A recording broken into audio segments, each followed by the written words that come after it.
ہم کریں گے ہر مظلوم کی حمایت۔ السلام علیکم، میں ہوں حورین فاطمہ اور آپ دیکھ رہے ہیں حمایتی نیوز HD چینل۔ نظر ڈالتے ہیں آج کی اہم خبروں پر۔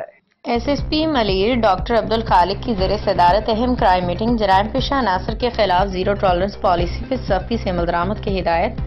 رپورٹ حاکم علی دل، روزنامہ حمایتی نیوز۔ کراچی ضلع Malir S S P Malir doctor Abdul Khaliq کی زیر صدارت ایس ایس پی آفس میں ایک اہم کرائم میٹنگ منعقد ہوئی، جس میں ضلع بھر کے تمام SDPOs اور SHOs نے شرکت کی۔ اجلاس کے دوران ضلع ملیر میں جرائم کی مجموعی صورتحال، اہم کیسز اور پولیس کارکردگی کا تفصیلی جائزہ لیا گیا۔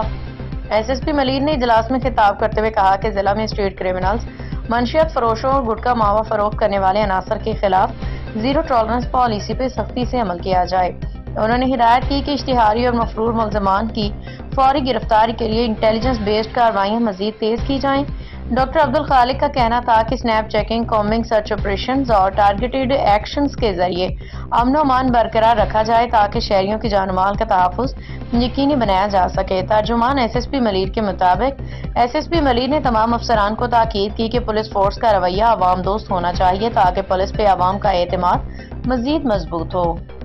باخبر رہیے ہر جگہ ہر وقت، جانیے ملکی و غیر ملکی حالات و واقعات یقین کے ساتھ۔